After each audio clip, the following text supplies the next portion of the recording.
And we are live. Welcome to the Political Orphans, the bold new voice of independent media where left meets right. Powered by you, our commentators. My name is Nico Lagan, and I am a conservative. To my left, Rob Ambrose, a liberal. Our goal is simple: challenge the narrative, reject political bias, and tackle topics mainstream media won't touch.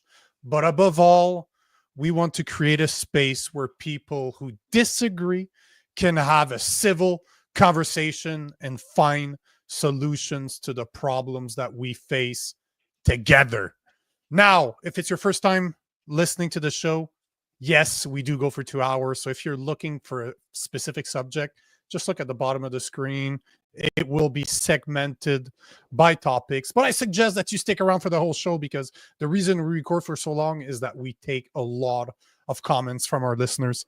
Now, what are the topics of the day? First, a judge acquits all 5 former Hockey Canada players of sexual assault, but foreigners have a few or no rights to live in Canada, rules Saskatchewan judge. Doug Ford says that Ontario will start issuing asylum seekers work permits. Canada's marketing to attract LGBTQ plus refugees. A conservative lawyer gets debanked. Pierre Poilievre hits the campaign trail.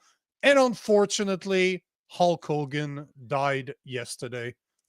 Get your comments ready because the show starts now. What's going on, man? What's happening, brother? Yeah, Hulk Hogan, eh? It's wild. That happened on air yesterday when I was doing it. I forget who it was, but he mentioned it. I was like, no way.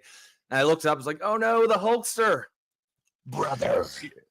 You know, man, good for him that he gave his life to Christ a few months ago. So he might just go to paradise after all. Well, I said good for him for doing that many steroids and living to be 71. You know, when I heard about that yesterday, that's exactly what I said. People are like, he was only 71. Yeah, he's been doing roids for about 50. He looked when he's 35, he looks 70. If you look at some of his clips, like people look old as shit back then, man. But man, he's been doing roids for at least 40 years. At least 40 years. Because even now he was still, I'm pretty sure his wife went after he died and just one final shot for you, baby. Oh yeah. I mean, he was doing a ton of steroids. And like, motherfucker, if you can make it to 71 with that much gear in your body, like, yeah, all the power to you, man. So how was the show yesterday? It was good. You know, it's obviously a bit of a change. It was not nearly as smooth as we've got it dialed in, but you know, me and Jason, we're gonna go down rabbit holes. We actually went till like 45 minutes over just because we were just because it was you and Jason. Yeah, it was. I mean, it definitely felt like a one-off. Like I wasn't gonna try to be too disciplined because none of it was disciplined, but it was fun. It was good. But yeah, you definitely notice you can definitely notice how well we've got this format dialed in when you change it like that. Yeah, and you know, I think as we said before the show, like we were texting, there's something to running a show, right? It looks a lot simpler than what. Oh yeah, no doubt. But people don't realize. I didn't realize. I thought I was like, oh yeah, I'm gonna fucking nail this, and then like, especially especially that first half hour when you're there by yourself, like. There's nowhere to hide. It's just you.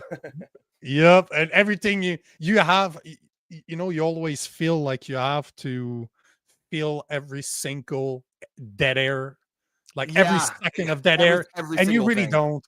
And you really don't. At the end of the day, you really don't. Plus, you're lucky, man. When I first started doing this a couple of years ago, I had no people in the comment section, so I was fucking alone. I was talking for half an hour. Yes.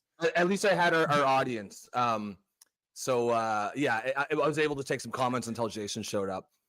But before you go though, let me just ask a question because we I know that I believe that Wise Guy was there on Wednesday when I was recording with David Creighton, because we had a bunch of us, a bunch of the guys here that showed up, and obviously, bunch.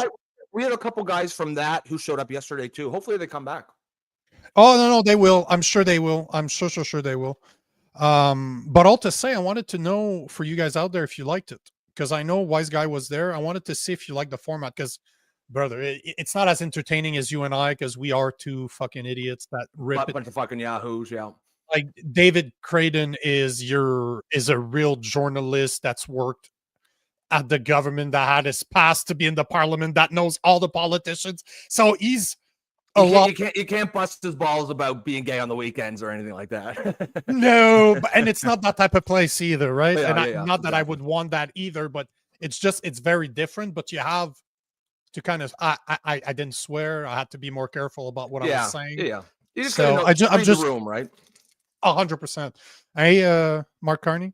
So yeah, absolutely, you're absolutely right. But I wanted to ask you guys, the guys that were there, if you liked it, if you enjoyed it. Also, that's breaking news for you too, because I didn't tell you. I'm just telling you right now.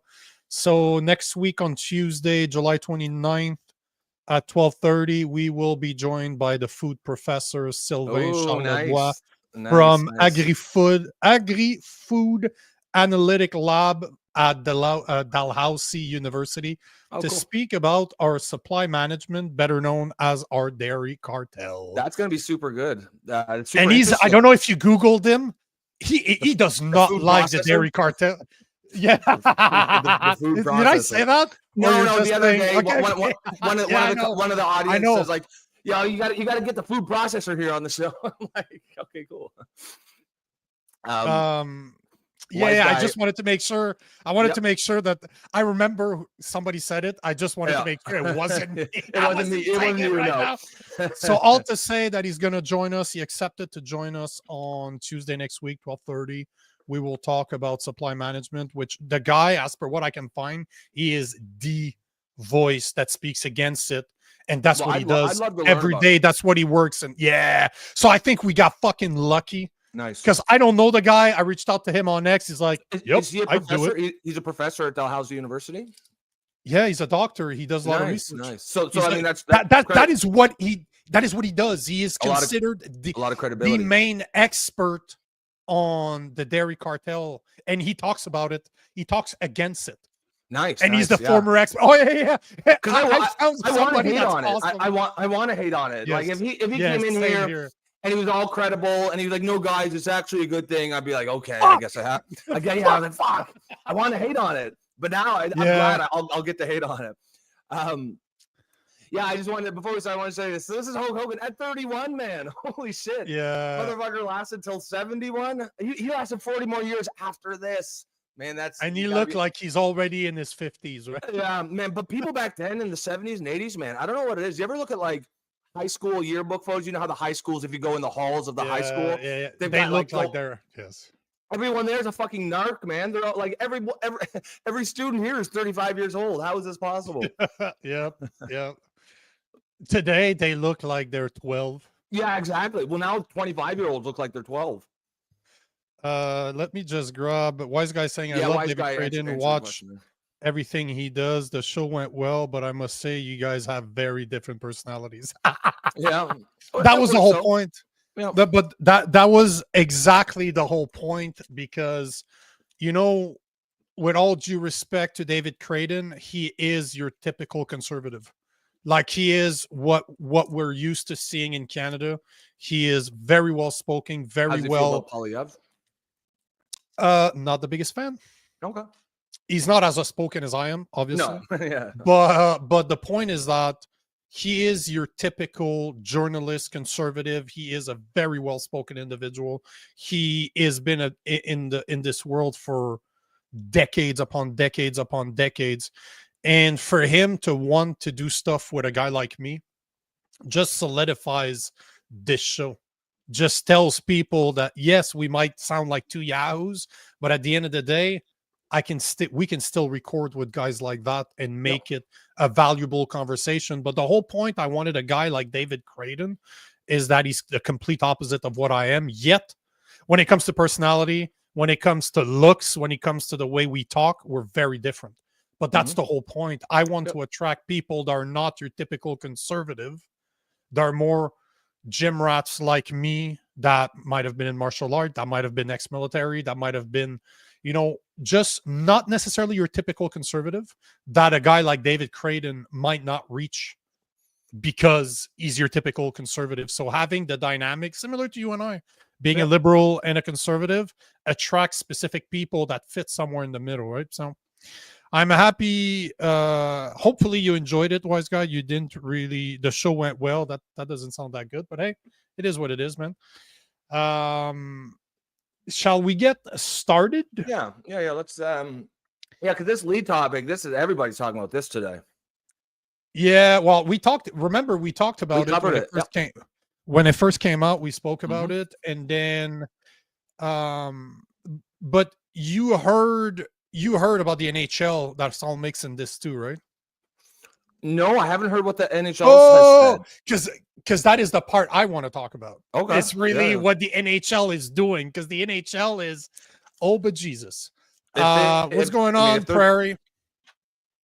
If they're doing anything other than saying the courts found him not guilty, so he's there, you know, they have a place here. But wow, that's wild. So here is CTV News talking about it. They talk about the decision of the judge to acquit, but they do mention what's going on with the NHL. But then I have the post that they made afterwards to kind of say where they're going with this. But here is CBC or CTV News talking about the acquittal. To London, Ontario now, where people were on edge for many hours today, waiting for a judge to go over the evidence, the arguments, and present her analysis in the blockbuster sexual assault trial of 5 former World Junior hockey players. The issue of consent front and center. Each of the 5 accused men sitting at their table with their defense teams, listening, waiting, appearing relieved at times, and then the ruling. All 5 men not guilty on all counts. But even with that dramatic verdict, the National Hockey League tonight making its own ruling, saying the 5 men are all still ineligible to play while the league reviews the judge's findings. Here's CTV's Adrian Gobriel with more. The pressure-packed culmination of a historic 8-week criminal trial. Definitely been emotional for everybody involved. With the defendants arriving for decision day inside, the proceedings began with a recap of the evidence brought before the courts. Justice Maria Caricia opened by proclaiming that she didn't find the evidence of EM, the complainant, to be either credible or reliable. There were videos that were put to her. There was testimony of other hockey players. She was heavily cross-examined on that to raise some doubt about her credibility. During a brief break in today's proceedings before the verdicts were even delivered, the accused hockey players were seen smiling and hugging their lawyers and family members in the courtroom. While delivering her verdicts, Justice Caricia told the court that where EM had gaps in her memory, she filled them with assumptions. Going on to share that EM testified that while at Jack's Bar in London, Ontario, it was the players who bought her drinks all night, though video evidence shows EM purchasing multiple beverages herself. Previously, EM told the courts that on the night of June 18, 2018, she'd arrived at a downtown hotel with Michael McLeod, where they had consensual sex. Afterwards, McLeod then sent this text message to teammates asking who wants to be in a, quote, 3-way. Multiple teammates arrived at room 209. EM alleged that she was, quote, manipulated and intimidated into remaining inside this hotel room. Though in her findings, Justice Caricia shared that she couldn't find any of the players guilty of sexual assault beyond a reasonable doubt. Former World Junior Team Canada captain Dylan Dubé and teammates Cal Foote, Carter Hart, Michael McLeod, and Alex Fermenton have each been found not guilty of sexual assault. McLeod has also been found not guilty of being party to the offense. We heard protesters scream for justice today. Has justice been served? Yes, I think that's what everybody wants. Everybody wants to see justice served here. And Justice Caricia has done a thorough and careful analysis and delivered a just verdict. And so that's what we've seen here today. As part of her reasons for her decision, Justice Caricia also added that she was satisfied that EM encouraged the men inside that hotel room to take part in the sexual acts and even became upset when they declined her invitation. Adrian. So you remember that, right? When they Yeah. were saying that not only did she fully knowing go there, she actually called them names for not Yeah. basically She said, you fucking her guys in are a front bunch of everybody. pussies. She literally Yeah. said, you've got a naked girl here in front of you and no one's going to touch me. You guys are a bunch of pussies. Like, oh, come on, man. Like, this is not the case this is not the hill to die on if you're trying to fight against, like, you know, sexual assault or rape culture or whatever. This ain't it. Well, no, definitely not. And I saw another video where there was a bunch of women there complaining, calling. Oh, that they're justice losing it. needs to be, like, justice needs to be served and blah blah blah. And I'm just sitting there and I'm like, It you know, was how many cases in the past where women have alleged things and then it was proven to be wrong, to be lies? Because if you listen to what the judge, like they were saying that the judge said, is she wasn't credible. And not only wasn't she not credible, but she was filling in gaps that she did not remember. And she even said that the guys bought her drinks, all of her drinks, yet that was not true. So basically, they're not saying it out loud, but she lied in front of the court. So basically, that woman is lying. Oh, is it scratchy? Oh, it might just be that the volume is too high because I have an amp.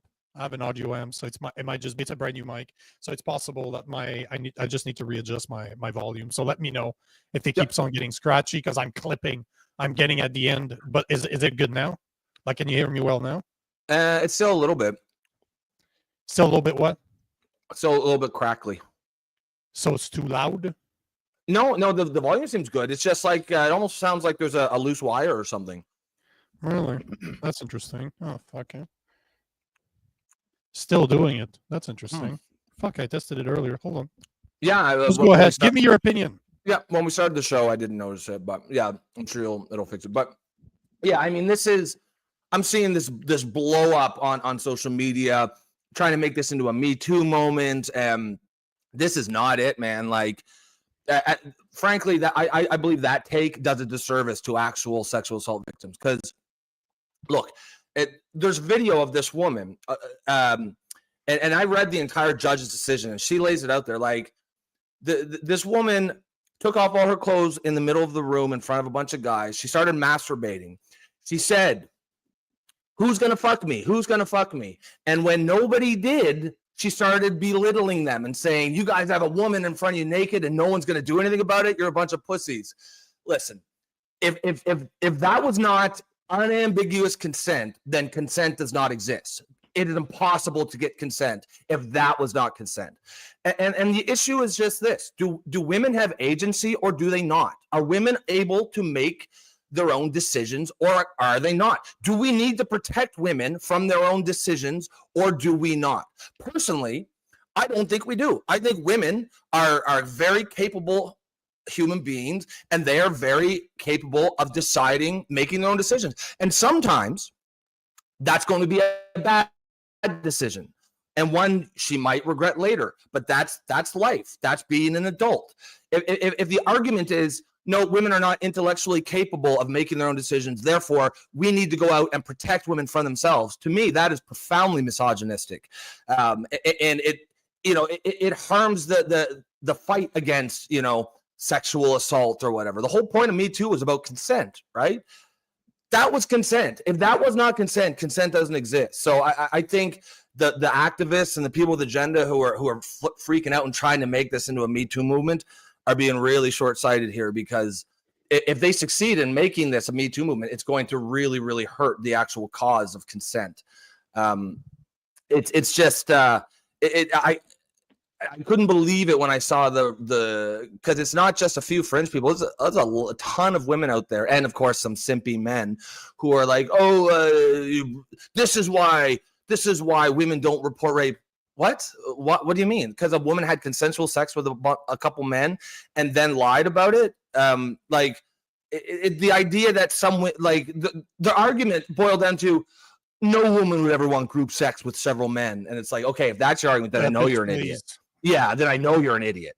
Because and we're talking about high status men that are probably going to be millionaires in a couple of years. If you don't think there are some women out there who are going to want to have sex with those type of guys, you are a fucking idiot. And I don't need to listen to anything else you have to say about this. So how's the mic now? Is it still scratchy? Yeah, no, it's still scratchy. That's weird. Yeah, it might just be I use the fucking cable that I've had forever. So hopefully that's all it is. But yeah, I mean, it's not the end of the world. It's like I can still hear you. It's only kind of in the background. Yeah, no, but it's what do you mean it's scratchy? Because I can't hear myself, right? It's like almost warbling. You know what I mean? Like I'll listen to it afterwards. Yeah. Okay.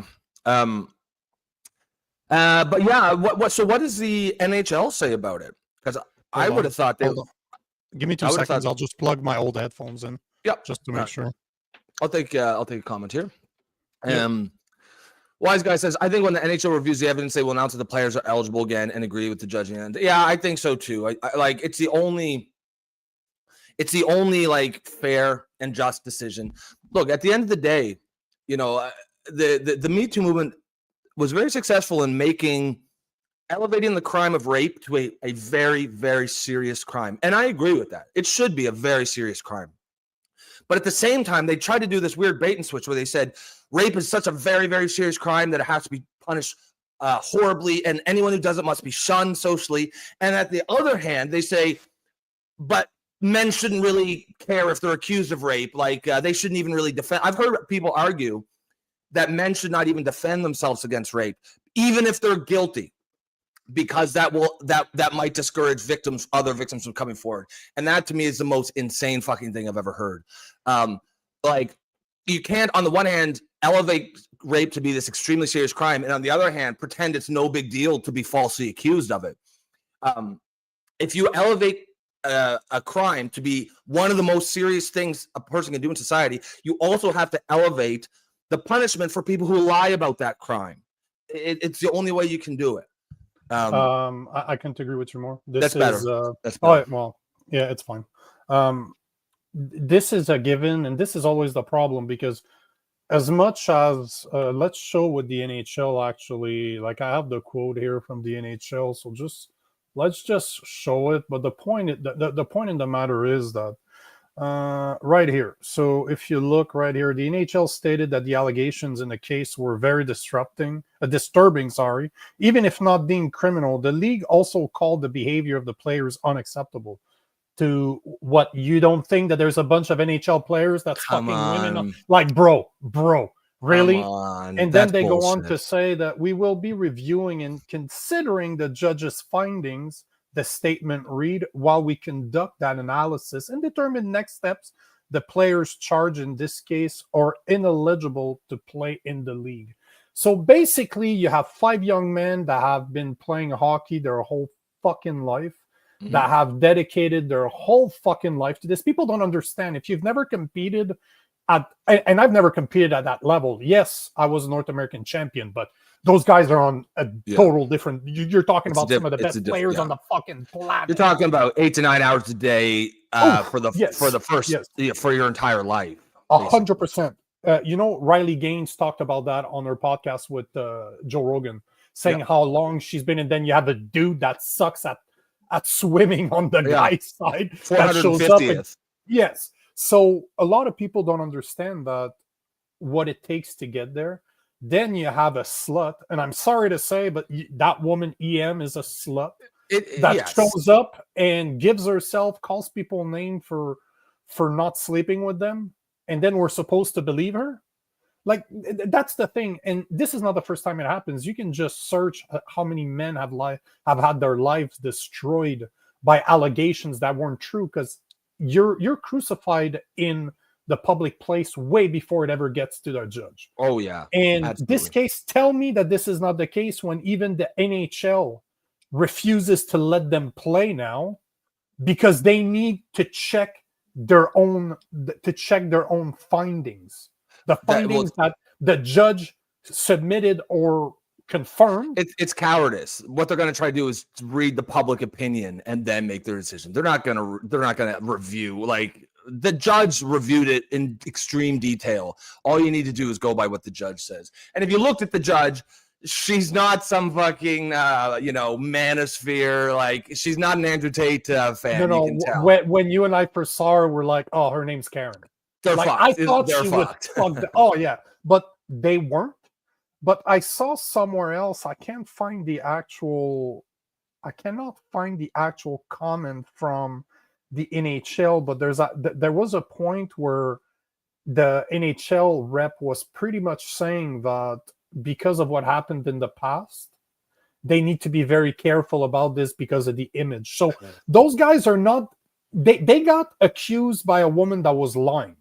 Like, let's call a spade here. Yeah. Let's remove all the fluff. That woman was, if they've been acquitted and the judge says that she was filling gaps with information that she made up, that she made statements that weren't true, I mean, that is lying. That's the definition of lying. So you have a woman that is not going to be named that accused 5 guys she lied, and she will have no consequences for her actions. And this, to me, blows my mind, because those five guys' names are destroyed. No matter what, they will always be remembered as those dudes that did or did not sexually assault a woman, that did or did not want to do a threesome, foursome, fivesome, that did not want to sleep. Do you know what I mean? Like, there's always going to be their names are tarnished, and now even their employers, because they all play for the NHL, from what I gather right now,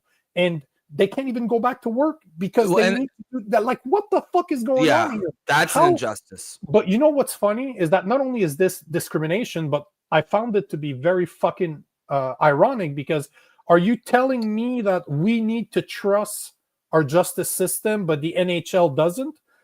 So is the NHL conspiracy theorists now? Is the NHL does going to that be mean they confirm what I've been position? saying for years? Like, what the fuck are you saying here? Yeah, I'm actually surprised they came out and said this. Like, I thought there was going to be a pretty uphill battle for these guys to get back to the NHL, but I thought it would be like unofficial. I thought the NHL would be like, well, they got found not guilty, so they can play if a team will sign them. But I thought there would be a lot, like, I thought it would be hard to get a team to sign them. There's probably just teams that would just say it's not going to be worth the hassle, because every game there's going to be a bunch of fucking protesters out there. Yep. It's going to be bad press, and I thought it was going to be that. But just for the NHL to even potentially not even allow them to play, that is ridiculous. That is a travesty.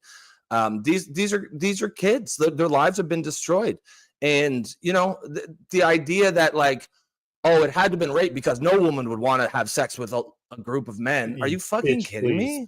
Come on, man. Tell me you've never had sex. Women in my life. Yeah. That's what people who have never met a woman in their life say. Because I'm not obviously most women would not want to do that, but to say that if you're going to tell me that there are no women out there who genuinely desire those experiences, then I know that you're just an idiot. Because there absolutely are. And that's just a Friday night for you, right? Yeah, exactly right. Yeah, I meet them every Friday night. And it's just, are women allowed to make decisions for their life or not? Do they have agency or do they not? Are they children that we need to make decisions for them to protect themselves? I don't believe we are. Or I don't believe they are. I believe women are fully capable adult human beings, and that they can make their own decisions. And with that comes sometimes you make a bad decision, and unfortunately, that's life. And that's another thing. That's a very good point you're bringing up, because that's another problem that I have with this whole fucking story and other stories like this one is it's like their consent is retractable. Based on if they regret it or not. You don't get to do that. You don't get to be wanting it in the moment. It's totally normal, like nothing's wrong. Well, she had a boyfriend, right? She left her boyfriend at the bar, and then he found out, and that's why the story changed. The point is that this happens all the time, and you're just but hold on here. Where you said yes during the act, you don't get to change your answer or your consent 3 days after, because now people are calling you a slut. Or you start to realize that when you're drunk, you tend to fuck around on your boyfriend. You don't get to do that. You cannot because you made mistakes, you don't get to dump that on other people because her name has not been released. Her name should be released so she can be shamed. That woman deserves to be fucking publicly shamed. We deserve to know who she is. Her employers should know who she is so that you know who's working for you. Because chances are, if she's going to lie like this, imagine what she's lied about in the past. But that's the thing, right? But yet her name has not been released yet. Why? She obviously she's not 15 because that would have been a massive problem. Mm-hmm. But somehow she's protected. Like, this is bullshit. Why is it that this is okay for women, but that could never be done for a guy? You know that would never happen for a guy. No, absolutely not. And it's just, it makes a mockery of the whole concept of consent. If consent doesn't mean anything, then you're really going to create some sort of a rape culture, if that's what you want to call it. Consent does mean something. Women are allowed to consent, even to things that you might not like. You might find it unthinkable that a woman might want to have sex with 4 or 5 guys, but some of them do. And you know what? In a free society, they have to be allowed to do that, but they cannot go back retroactively and say it's rape just because it's regret. And we all know the stats, like, what do they say? 95% of rape claims are real. Okay, that's fair. That's fine. That's still irrelevant. That's still irrelevant. If you're in the 10% being falsely accused and your life is destroyed, are you going to be like, oh, well, at least 90% are legit? That's not how it fucking works. You need to take every single case on a case-by-case basis. And in this case, it's not even ambiguous. Sometimes it's like he said, she said, and there's no one else to say. And so even if you might think that, the guy probably did it, in a court of law, you can't convict. This isn't even that. She clearly gave consent. She was an enthusiastic participant. She was shaming the guys into it. And, if that isn't consent, then consent doesn't exist. There's something that I just want to take this comment from Joe Stradamus saying, I'm still enough of a lefty to be angry that one wolf crier makes it even harder for the thousands of women who have been eaten by wolves to get justice. But there's one point I got to push back here. The only reason that happens is because there's no consequences for those women that are full of shit, that are lying, accusing men of doing something they did not do, because they're never reprimanded for their actions. No. And from the studies that I've seen, it's somewhere from 6 to 12%-ish of rape accusations are false, and they're proven to be false. And if you look at the numbers, no women get accused of anything. There's no consequences for them to make up shit like that woman did. Not only is there no consequences, we don't even know who she is. So one thing we need to make clear is, I agree with you, Joe Stradamus, the vast majority of them are probably absolutely true. But the fact that there's no consequences is the reason why they get away with it, and that other women will continue doing it.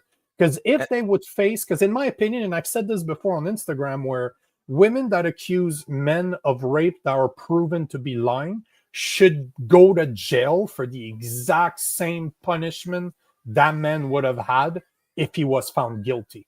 Plain and fucking simple. Do you want to make up shit? No problem. Go to jail. No problem. And frankly, if let's say you're like a big activist fighting against sexual assault, you should be banging the drum on exactly what you're saying. You should be the one saying, no, we got to punish people who make false accusations because they hurt all the other people who are making genuine accusations. You can't say they're always like, oh, no one believes women. Well, one of the main reasons is because we see stuff like this. If we all knew that a false accusation resulted in an actual punishment, most people would believe women a lot more. But when we see it happening in real time, and you're right, if they did charge this woman, there would be an absolute fucking uproar, because now you're just going to discourage victims from coming forward. No, not really. It wouldn't discourage actual victims from coming forward. It would discourage fake ones, and that's who we want to discourage from coming forward. And you know what? This is the beautiful thing about this show. Once again, Joe Stradamus, we are completely opposite on political views. We see that there's a problem, and we actually agree on on the solution. This is all it is, just because we're having that conversation. So if it's your first time listening, make sure to like, make sure to comment, make sure to reshare this stream if you're on X. If you really want to join the conversation, like the nice conversation that you're seeing right here, you need to join us on YouTube at the Poli Orphans. Join the conversation. Once you're there, make sure to like, make sure to comment, make sure to subscribe so that you know when we're going live. And if you believe in what we're doing, if you believe that there is a need for a space like the one Rob and I created, where the left and the right and anybody that fits in the middle somewhere can have discussions, agree to disagree, but at least try to find solutions to the problems that we face every day, then support us. $2.99 a month, cheaper than a nasty coffee at Tim Hortons. So here we are. Yeah. No, so that's all I got to say. We'll take a couple of these comments. We got, let me see here. Where was I? Yeah. So Kenny says their whole lives are ruined over this. Yeah. And like, that has to matter. Like, it has to matter. You can't just say it only the lives of the, like, and I of course, women who are actually raped, oftentimes their lives are ruined by that too. And that's why it's important to have empathy for them and protect them as best we can. But you can't just say, oh, but it doesn't matter if men's lives get ruined. That is utter horseshit. Like we have to get away from that whole mindset. And again, you can see the direct connection between this stuff and just woke ideology permeating everything, where if you're a favored identity group, you get everything, and if you're not favored, you get nothing. And it's okay to discriminate against you. It's okay to harm you. And in this case, because they're men, it's okay to harm them, and that is bullshit. Yeah. Equal rights. We're supposed to be equal, but obviously there's a massive, massive bias towards women. All we're saying is equal. Treat everyone equally. Like, I thought that's what we were. I thought that's what the whole point of feminism was. Equal treatment, right? Equality. But they don't. Many of them don't actually want equality. They want equality when it suits them, and then they want inequality when it suits them. Yeah, of course. They want to play. They want to play it by ear.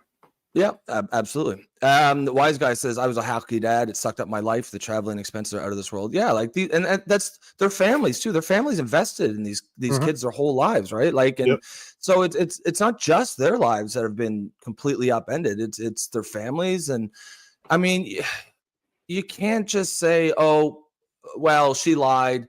And like, if we're talking about a mistaken accusation and it was a genuine mistake, maybe she thought she was drugged, but she was. I don't know. Who knows? But like, this isn't that. She just lied. I don't know why. I don't know why exactly. As Kenny said, EM already received a settlement from Hockey Canada before. The police knew there wasn't a case the first time it came up. Yeah. So she got $3.5 million from Hockey Canada. Are you serious? Yeah. She got a settlement for it. And then, so what happened was, the London police didn't, they viewed it, they knew there was no way to prosecute it because there was no evidence, and like there's video of her. They also filmed an actual consent video where she said, and a lot of celebrities will do this, and when they're having sex with groupies, she said, I consent to sexual activity with blah blah blah. I mean, if your argument is like, okay, she said it but she didn't really mean it, then none of this makes any sense, and consent doesn't mean anything ever. And you can't have that. That's insane. There has to be some sort of rules. There has to be responsibility, accountability. Accountability. And what happened was what you were saying. You said something smart earlier, because it doesn't happen often. So I thought I pointed out. I always say something smart.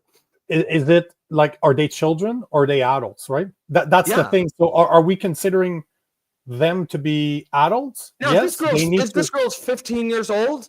It wouldn't matter if she consented, right? These are 18-year-old adults or whatever. Okay, I get that. But it wasn't. She was the same age as them. She's an adult. She left her boyfriend at the bar. She went there. She's the one who was masturbating in front of the boys. She was the one who was telling them, somebody fuck me. Nobody wanted to do it. And she was belittling them and making fun of them and being like, oh, what a bunch of pussies you are. No one's going to touch me. Like, come the fuck on, man. If that's not consent does not exist. This is insane that anybody could think this is some miscarriage of justice. And what happened was the London police, they chose not to prosecute it because they knew they could never win. But then the Me Too movement happened, and then they started getting pressure from all these activist groups to reopen the case. And I'm sure the victim, or not even the victim, but the person who accused, the accuser, she probably didn't even want to go through with it. She probably just wanted to take her money, but then she got pushed, and she couldn't, at that point, she was in too deep. She couldn't say, no, I just consented to it. So now she just had to go along with it. But either way, it was a decision she made. At any time, she could have said, no, I'm not going to do this anymore. And she didn't. Again, she's an adult. But that woman should go to jail. If that woman should not have gone, they should reclaim that 3.5 million, and she should be going to jail. Is what should happen to that. Yeah, it's you can't on the one hand make rape into this horrific crime, which it is, and I agree it should be. But at the same time, say, but men shouldn't care about being falsely accused. That's bullshit. If you're going to make it so serious that it destroys your life, if you're guilty, then you also have to have some protections for people who are accused of it but are not guilty, or there is no justice in the society. We agree. Wise Guy says if the NHL doesn't take them, they will have to play overseas, I suppose. Yeah, the KHL fraction of the money. Yeah, exactly. And now Russia's not going to give a shit about that. They can go and play in the KHL, but yeah, it's not going to be the same. The thing is that I'm not condoning the amount of money that those guys make, that they deserve it or not. That's not what I'm arguing here. But they still work their whole life. Like, I guarantee you, they've put more time into hockey than a doctor that's specialized. Yeah. Oh, yeah. You know what I'm saying? And this is what the thing don't understand. Like, I remember what my certificate for Muay Thai instructor. So I am certified under the Thailand government as somebody that can teach their martial art. It took me 15 years to get it. When my agent, my master, gave it to me, he kind of laughed. He's like, man, it took you a while. How long did it take you to get that? I'm like, fuck, I don't know, 10, 15 years. But people don't understand. That's me 5 times, 7 times a week, not only training, but studying, not only dieting, but fighting. It took me forever to get that. But people see it as a piece of paper. You're just a Muay Thai instructor. Yeah, but do you understand how long this took?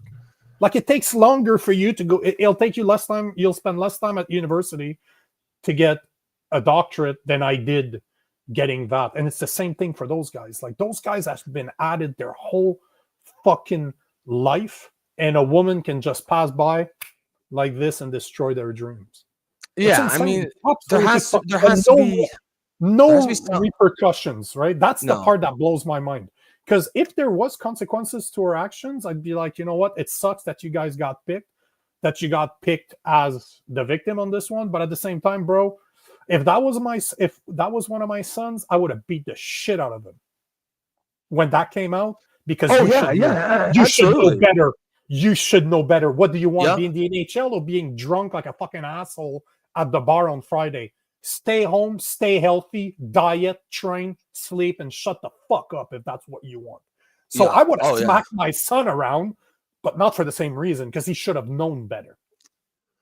Don't put yourself in that situation. It's not their fault, but at the same time, if you start chasing sluts, it's a matter of time before this shit happens to you. They're not the most they don't have the best of behaviors, right?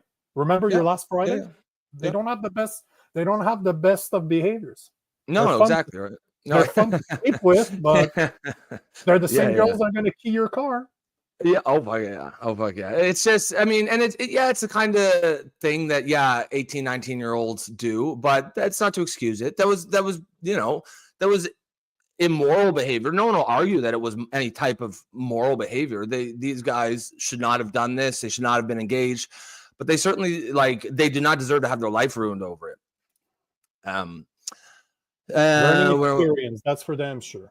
Oh, fuck yeah. Angry Canadian says, can these guys countersue for false allegations? I suspect they probably can. On the civil side, probably. Yeah, because, there's no way that woman will be criminally charged, but there's nothing saying that they can't sue. And if honestly, if it were me, I absolutely would. I wouldn't even care if I got anything back. It's just the principle of it. Plus, she has money. Yeah, that's Clearly, true. if she got 3.5, she has money, but she should be. It should be criminal. Yes, you can sue her on the civil side. Anybody can sue pretty much any fucking buddy on the civil side if the judge sees a case. So you don't need much to sue. But I would want her to face criminal accusations and to have to be ran through the same process they were ran through. Because that's another thing that people don't talk about. This has been going on for months.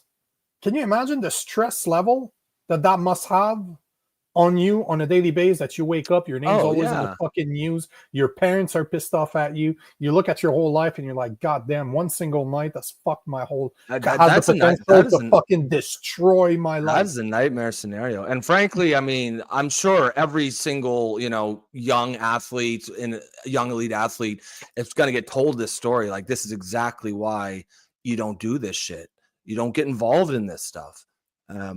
Because at least the parents, the father and the mother, should be telling their kids, especially the father, like, hey, bro, you can't do this. Like, you cannot do this. This is why you can't do this. Oh yeah, yeah. Like, no one's saying that what they did was okay. Like, it was wrong. It was disgusting behavior on everyone's part. Yeah. But it was not criminal, and they absolutely did not deserve to have their lives destroyed from it. Agreed.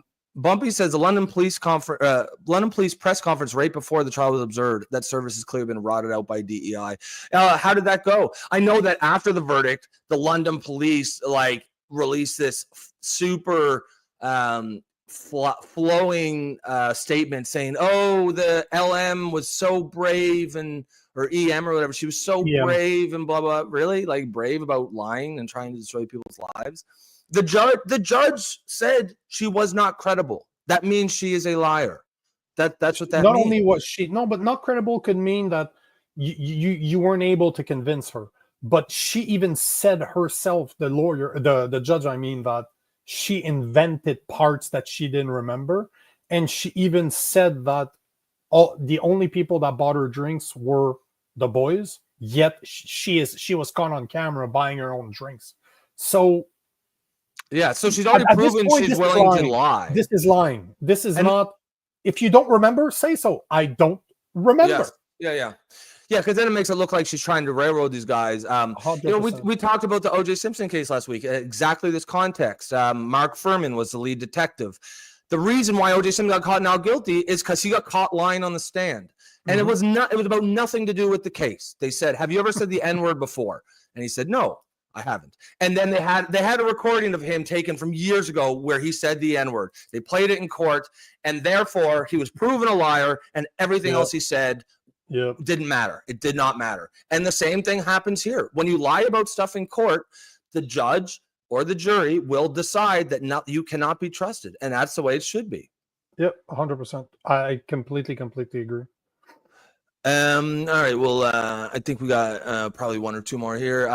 Joe says the moral problem here is facing false charges for cases where physical evidence is not enough to convict a rapist, is enough to scare many victims away from reporting it at all. Yeah, they're not going to report. They're not going to file criminal charges. I understand that. But if I were the players, I would probably file some sort of false accusation charges, if only just because it's just. If only to seek justice.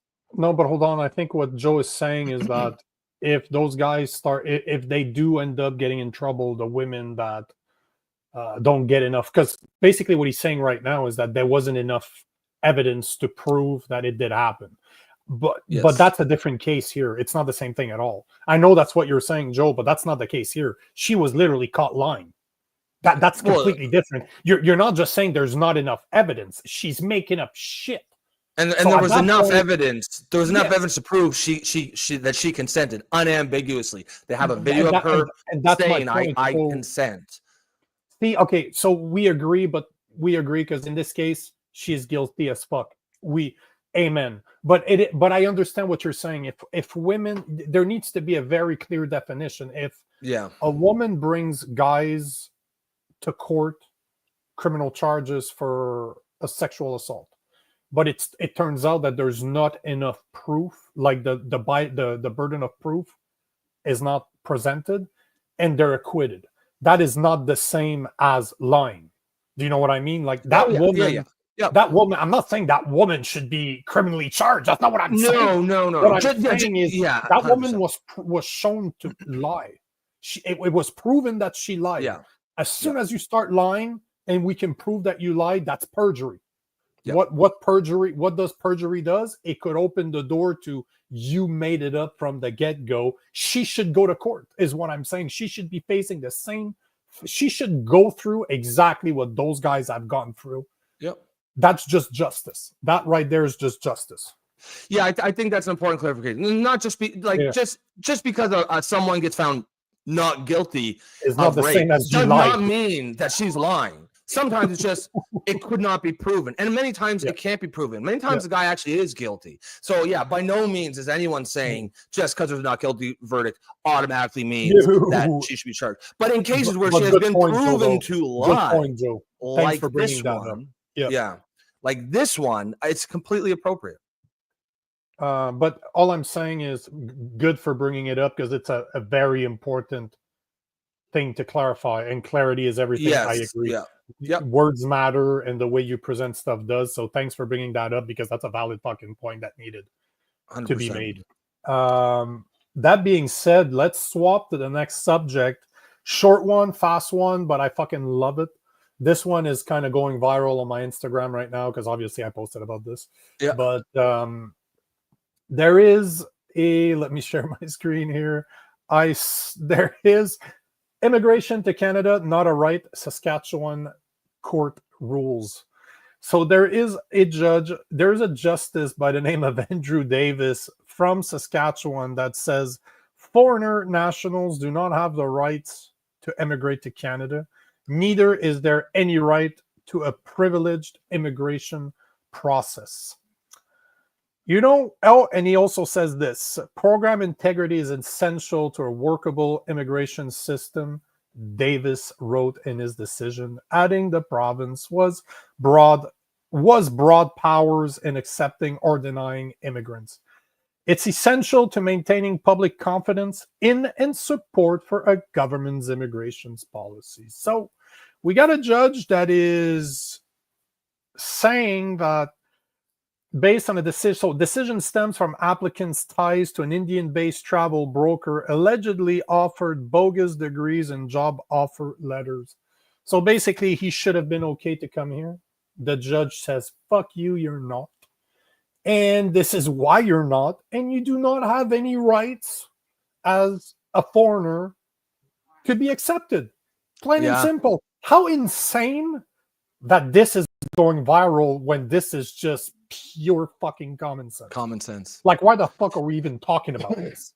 But what a juxtaposition between this and the other judge, where, like, as far as I understand, this guy who was trying to get in, he didn't necessarily do anything wrong. I don't think he committed a crime. And the judge is saying it doesn't matter. It's just saying it doesn't matter if you didn't commit a crime. You still don't have the right to come here. We still get to pick and choose. On the other hand, you've got this other guy who is committing a crime, and that judge says, "Yeah, but we're gonna bend the rules a little bit so that you can stay." It's insane. Like, it's crazy that both these judges are part of the same justice system, but it does give you some hope that there is some sanity out there. So basically, there was a technician that was granted a work permit under the occupation in demand category of Saskatchewan's immigration nominee program, which was revoked due to her decision to employ travel jockey immigration in a holiday of Surat, India. Evidence entered during the hearing included allegations that travel jockey offered fake job offer letters and fake college degrees for $1,000 apiece, and the would-be technician permits was revoked despite her denial and explanation of irregularities on her explanation. And this is where the judge is like, guess what? The company you use is fraudulent. By association, you're fraudulent, and you do not have a right to be here because you applied. Good. Fucking good. Like, we do still have sovereignty. We do still get to decide who comes into the country. And it's refreshing to see someone in the justice system seems to still understand that. Well, yeah, I guess someone, but that is one justice out of Yes. Saskatchewan. Yeah. And the I mean, reason I wanted to bring that up before I bring up the next subject all right. is that, yes, it's refreshing, but at the same time, you have people like Doug Ford that says a very completely different message. Premiers are also calling for a stronger provincial role in immigration for one simple reason. We know our labor markets best. At our first ministers' meetings, Prime Minister Carney agreed. Yesterday, at a meeting of federal and provincial immigration ministers, the federal immigration minister wasn't on the same page as her prime minister. We need the prime minister to be very, very clear with his minister. She needs to work with the provinces and territories to fix Canada's immigration system and make it more responsive to economic and market needs. You know, up to now, you're like, oh, okay, so the province expect more from the federal government. Wow, Jesus. Yeah. Wow. Hey, I mean, brother, but keep your I would say, so far, I agree that provinces should have more control over who comes in. You know, Alberta's trying to flex that muscle, trying to assert that right. Ontario seems to be, and I think they should. But this is up to now. But here, it's going to take a turn. It's going to take a turn for the worst, isn't it? Obviously, it's fucking Doug Ford. Yeah, it's fucking Doug Ford. Yeah, exactly. Yeah. Just enough time for a few puffs of the pipe. Yeah. And then he goes somewhere like, else. Hitting the crack pipe, and then he comes back. Yeah. In the meantime, Canada's premiers agreed to work together to use our authorities under Section 95 of the Constitution, including to issue our own work permits. I'll speak for Ontario. We will be issuing our own work permits. We aren't going to sit around and wait for the federal government. On healthcare, we're making it easier for nurses and doctors to move and work anywhere in Canada. Well, I wouldn't say it's a conflict. The conversation we had with the Prime Minister is very open, and under the Constitution that I have to thank Premier Smith for mentioning, we have authority in that area. No one understands their sectors and their labor force better than the premiers. And by no means, I want to emphasize this, it's no means the Prime Minister's, well, this is his issue right now, but this has been going on for decades. I'll give you an example. I have a tremendous amount of asylum seekers that are up in Etobicoke and in the hotels. They're healthy, they're willing to work, they're hardworking people, but they're waiting over 2 years. And they're just sucking off the system nonstop, not their fault. The fault falls under immigration, that it takes over 2 years to get a work permit. So as we're paying education, paying healthcare, paying their rent and hotels, which is exorbitant, they want to get out there and they want to be like every other Canadian. They want to find a job. They want to be able to first start off renting a condo or part of a house and then buying a house. But we're tired of waiting around. I can't wait around. It's costing our province an absolute fortune. Just last year, we were close to 100,000 asylum seekers, and I'm still waiting to get paid back from the federal government. That's one issue. But there's jobs available in Ontario, and we need to give them work permits and make sure that they're out there working and contributing back to society. I'm not waiting any longer. We're issuing work permits in Ontario for these folks to give back and contribute to society in Ontario.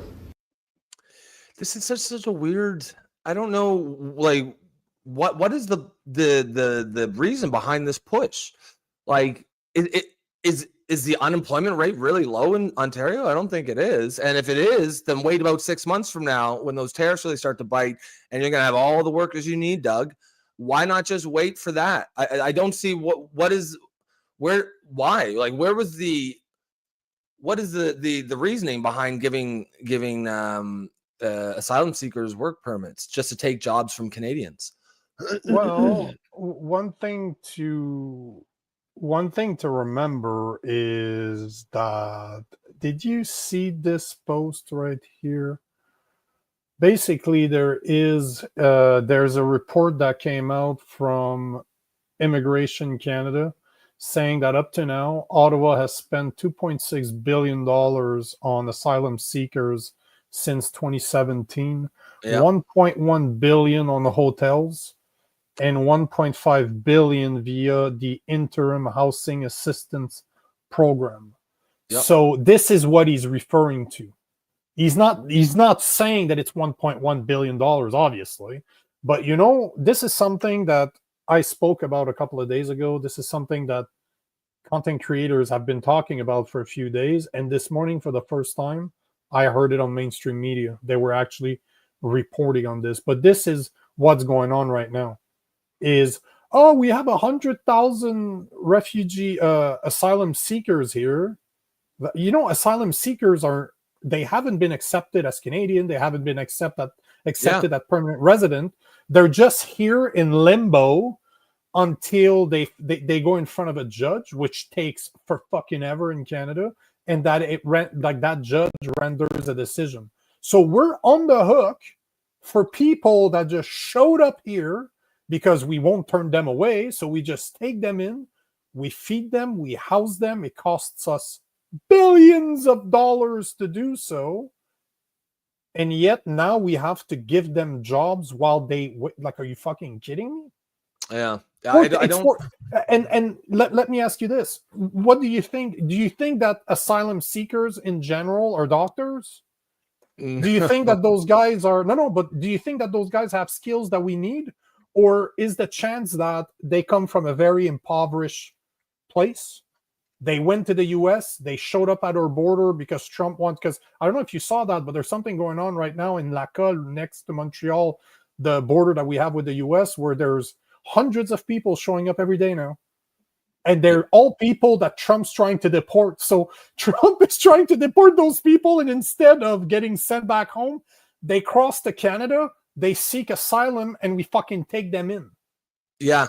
So yeah, now that's bullshit. That's not what asylum's. That's not what asylum's meant for. And how many of those are high skilled workers? Because those are the numbers I want to see. I want to see how many of those are high skilled workers that will actually take some of the jobs that Canadians cannot fill. But right now, they're taking the jobs. Chances that they are low skilled workers that are going to end up working in what? Hospitality. Yeah, in manufacturer, and this is the thing. This is the problem here. They don't talk about this. They don't talk about this. Obviously, you know why they don't talk about it, because they don't have the skills that we need. Yeah, but they're here, and there's somebody. There's actually a really. I'm followed by very big accounts on Instagram for Canadian politics, and one of them, when I posted about this yesterday, I posted again about this. And somebody's like, yeah, but wouldn't you rather them to work instead of them being on welfare, basically? I'm like, why the fuck are they even here in the first place? This is the point. Like, the point is, yes, but okay, we're already here. It's already cost us billions of dollars. So let's continue supporting them or giving jobs that other Canadians can do. So what, we're going to start giving them priority to? Like, what the fuck are we talking about here? How about we send them back? It's not because they showed up here that we have to automatically accept them and say, yes, you are now welcome to fucking no. Fuck no. Like, what the fuck are we talking about here? Yeah, and look, I mean, I have some sympathy for people who are genuinely seeking asylum, a genuine asylum claim, but that's not what these are. Asylum claims, if you're coming directly from a country where your house is destroyed and you might be you're at real risk of being killed. It's not that you're down in America and you're at risk of being deported. That's not a legitimate asylum claim. That's insane that we're allowing these people in and giving them asylum protections, refugee status. I do believe that Canada should accept refugees or asylum claims, but I think legitimate refugee and asylum claims should be just very, very, very, very few. Like, not something like 0.5% of all immigrants or something, like the genuine ones. But what happens is basically someone comes here and says, oh, I'm poor in my own country. I want asylum from them. And they say, oh, yeah, come on in. And that's bullshit. That's not what the way the system was designed for. We spoke about that non-binary person that overstayed her visa by they're like, 6 months. It's people like her. Now the judge is like, oh no, but the immigration officer didn't take into consideration the fact that you're LGBTQ and that Trump is going after you. No, he's not. That's so ridiculous, He's not. man. He's calling you out for the hypocrites that you are. Yes, 100%. But you haven't lost any fucking rights. There's nobody going around shooting LGBTQ members in the fucking street. Just in Toronto, did you see the video that just I posted about it as a story a couple of days ago? But there's a guy that calls the police office, and he's just like, "Hey, I have a question for you. You're a police officer, right? Yes. Got a question for you. Would it be okay for me to walk naked downtown Toronto?" He's like, "Yeah, no, that's an infraction, and you're breaking this law." He's like, "So why are the gay guys during Pride allowed to walk around naked in front of children?" Oof. Okay, so that is a hard one. Have you not seen this? Oh yeah. I haven't seen that, but I know what you're talking about. Like it's, but the guy can't explain it on the phone. He's like, "So there's a secure policing." He's like, "I wouldn't say that." Well, what else is it? But that's my point. Is like, again, why is this here? Why are they here in the first place? Remember those 50,000 Syrians? The vast majority of them never learned English, still don't work, and they still living off of us. They haven't assimilated. And this is what, 2018, 2017? The Syrians? They've been here for years. Just after Trudeau won. Like, what the fuck? Is that really 100%. The type of people you want here? Like, seriously, is that really our responsibility when 1 out of 4 Canadians is struggling to afford daily necessities? Yeah, well, and Anglo Canadian makes a great point here. The number 1 rule for seeking asylum: you must claim it in the first free country you arrive in. You cannot move around and country shop. Oh, America didn't give me what I want, I'm just going to go to Canada. That's bullshit. This is an abuse of the system, and we're well within our rights to say no more. All right, we'll take a couple of these comments. Do you have anything else to add to that? Well, I have another one afterwards just to really set you off. But okay, some comments. All right, we'll take a few comments. See if I can find a video about it. All right, here we go. Numb Canadian says, investigate the entire LMIA for fraud. Get these PR 100%. fraudulent workers out. Yep. 100%. Yep, This entire 100%. invasion system is a laundromat from federal down to municipal, and including foreign and domestic business. So if you guys are not quite sure, LMIA is the labor market impact assessment that every company who gets a foreign temporary worker has to fill out. What they have to do in that assessment is they have to prove to the government that there is no Canadians willing to take those jobs, and that's why they need these foreign workers. And that's one thing when it's like some highly accomplished coder or something that maybe that doesn't exist here, but they're using this to fill Tim Hortons, to fill Walmarts, to fill McDonald's, taking those jobs from our teenagers, our kids, our retired people who aren't ready to hang it up yet, who want to earn a couple of dollars in retirement. Those jobs are necessary and important for Canadians, and it's bullshit to tell. If you're going to tell me that there are no Canadians willing to take those jobs, then I know that you're lying right there. I don't need to look at your fraudulent LMIA. So it's being done in plain sight. We're seeing it happen in real time. And this is the kind of shit that tears societies apart. And the government needs to get their fucking head out of their ass, or they're going to be, it's going to be too late. They're going to be a firestorm of shit coming down the pipe. And it's completely avoidable by just having good policy and applying the law equally across the board. Numb Canadian, you got some really great comments, by the way, bro. Yeah. So make sure to subscribe. Make sure to continue following, because man, we have a lot of intelligent fucking listeners, and you're the I was just thinking that. I this might be your first time commenting. If so, welcome, sir. Appreciate the comments. Hopefully you stick around. And guys, on that note, if you are just tuning in, you appreciate what you like what Nico and I are doing. We're creating a space where common sense liberals, common sense conservatives have a place where we can talk about the issues of the day. And actually have a productive debate and actually get to actual real solutions. We'll find common ground where we can, respectfully disagree when we can't. And if you think there's a need for that on social media today, on the internet landscape, you can support us by, first of all, please like and share the stream. And if you really want to support the show and help build the community here, you can become a member for the low price of $2.99 through YouTube there. and that will allow you to support independent media, which is apparently what we are. Yeah. Canoe. Canoe. And yes, it is your first time here. Well, hopefully you stick around, sir. Let me take this next one because it ties up. I'm a fucking roll today, man. All right, go ahead. Some topics together, but it just goes one to the other, and so I saw this is an account I follow on the Instagram. Here we are, and yesterday they report Canada is marketing to attract LGBTQI plus refugees. Refugees resettled under this program gets 12 months of income and settlement support through the Resettlement Assistance Program. And they're basically just confirming that the name of the program is called the Rainbow Railroad. And it just says that, hey, here we go. We've renewed our membership, our partnership for another 5 years, and this program will be running till 2029. It sounds made up. It sounds like bullshit. It sounds like it's completely invented. Mwah, mwah, mwah. It is actually true.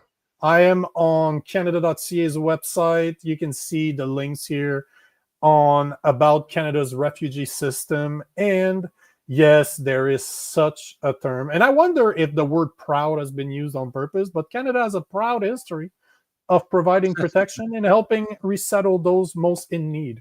Because people with confused identity are the most in need. That includes those in the lesbian, gay, bisexual, transgender, queer, intersex, and additional sexually and gender diverse, LGBTQI++ something.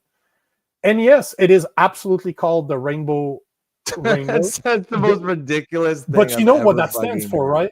The Underground Railroad. Yeah. As if they're similar. Some black people from the U.S. from the from the slave trade and brought them to Canada. That's basically what they were saying, because it's trying to say that LGBTQ people have it just as bad as slaves did. Like, get over yourselves, you fucking professional victims, man. But all to say that this is indeed true, and here again, see. This is literally taken from here, but I can tell you that person uses a cell phone in order to create, because of the way it's framed. But this is everything they're sharing there is actually true. And did you touch on the part where they'll pay for 1 year of your income? Yeah, that's what I said. This is on the first page right here. Yeah, okay. Yeah. This program gets 12 months of income and settlement support through the Resettlement This is insane. It should go without saying that immigration should not be given out to identity groups just because they're favored by the political left. And it should go without saying that if you can't support yourself, if you need income support for 1 year, we don't want you here. Why would we bring you here? What do you bring to the table? They're LGBTQ refugees, bro. Like, ridiculous. Where's your compassion? Where's your heart for the mentally ill? Yeah, Jesus Christ. And all you got, and the list is like everything on that post. I know that person. They follow me too. Very cool. They share my stuff all the time, and I talk about them. But all to say that it's right there. Everything they posted is taken directly from the government's website. So their post, as crazy as it sounds when you first read it, 100% accurate. They copy pasted everything that was on there. But did you see this from Joe? Give me your poor, your bloody rectums, your snappy dressers.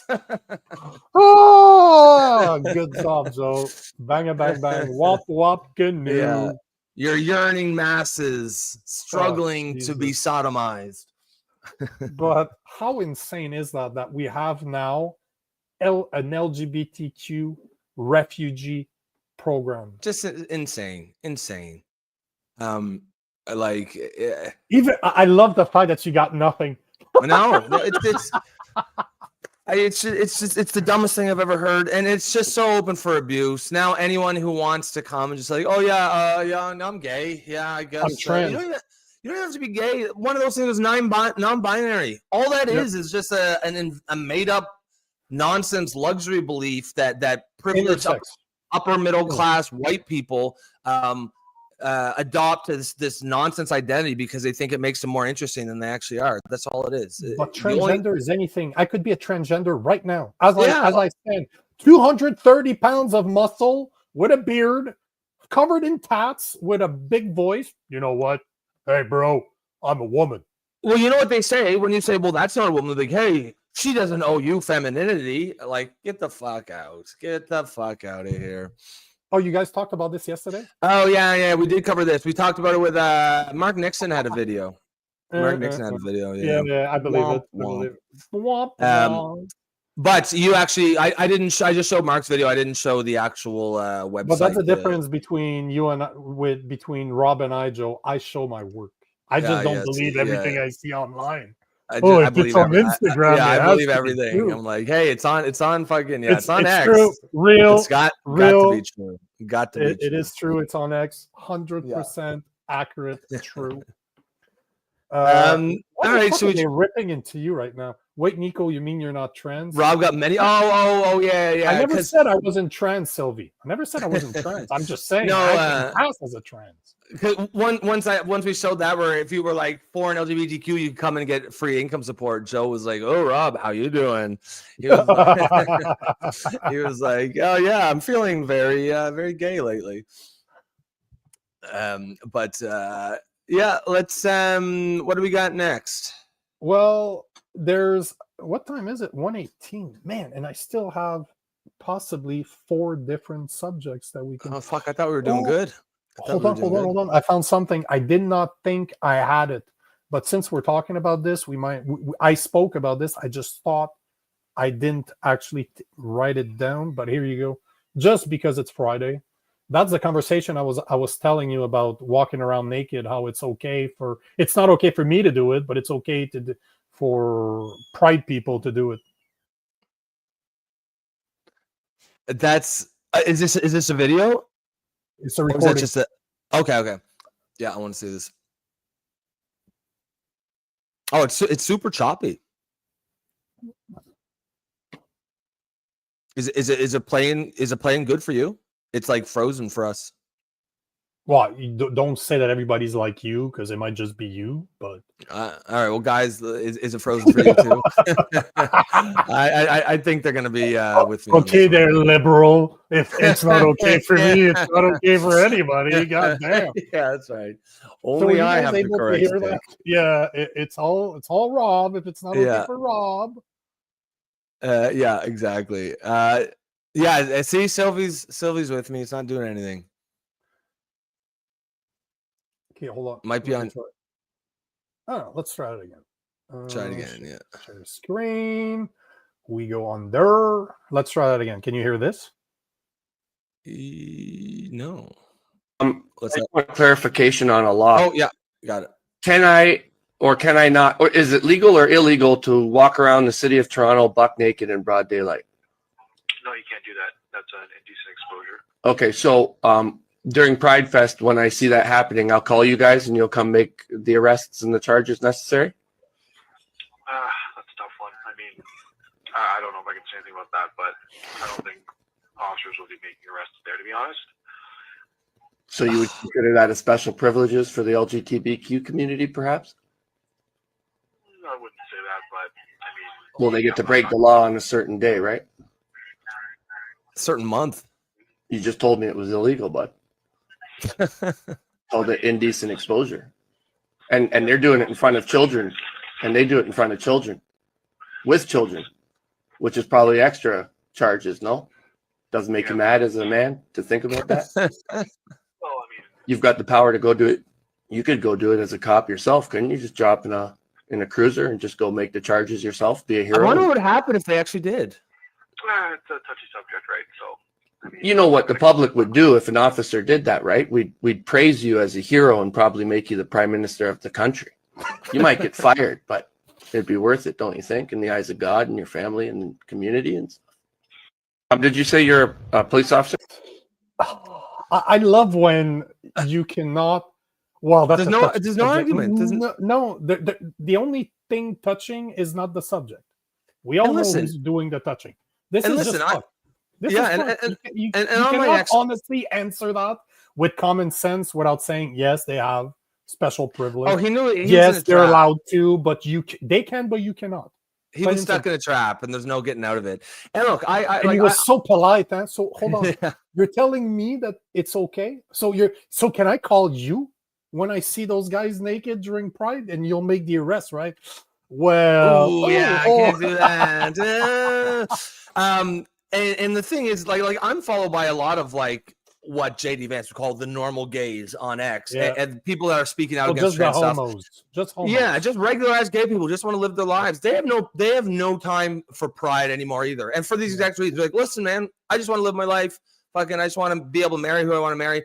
I don't want to be down there being associated with these degenerates just parading around naked, parading their fetishes around in front of kids. So there's a lot of common sense, just normal ass gays who are out there who have no time for this shit anymore.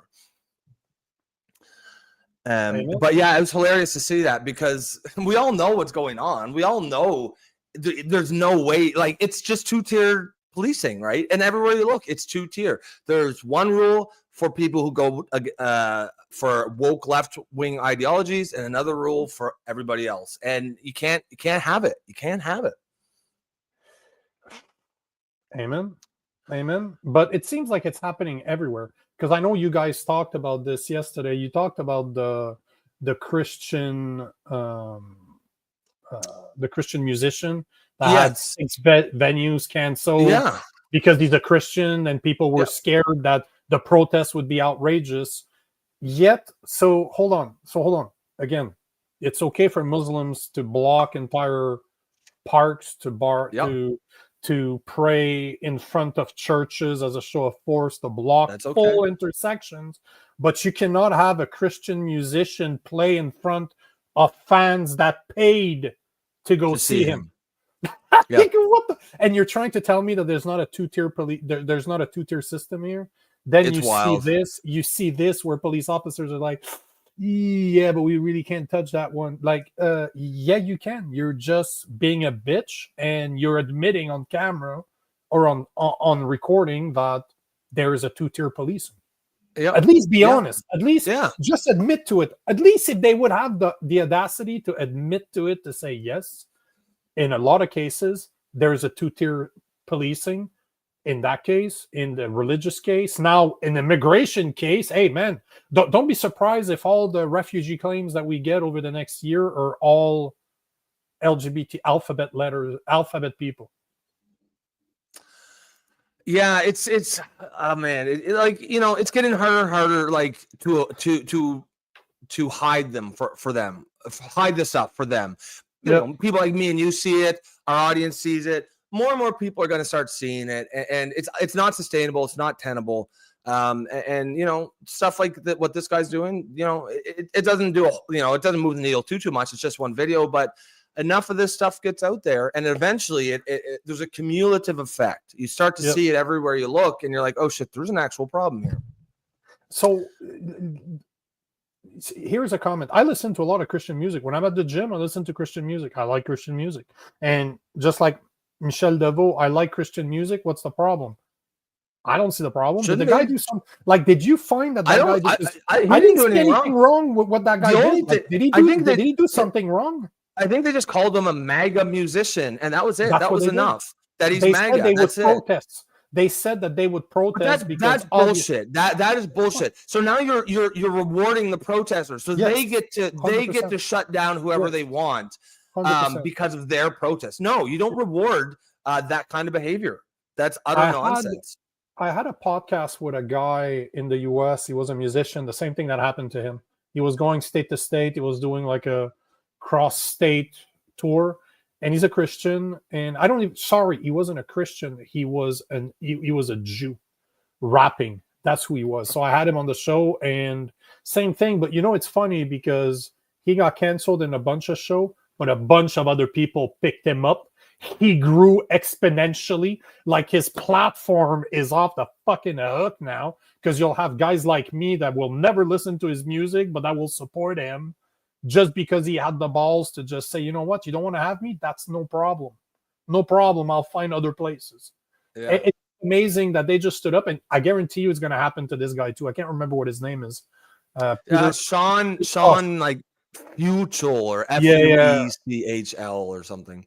Yeah, definitely butcher his last name. Yeah, absolutely. But all to say that guy is probably going to grow from this. And from what I was seeing this morning, they were already rebooking him. Like, he lost 6 venues, and I think he gained 3 more. And I guarantee you that those venues are going to be way more popular than the venue he actually lost. But I just wanted to talk, just to bring it up, as in, I know, Joe, you guys covered it yesterday. I know.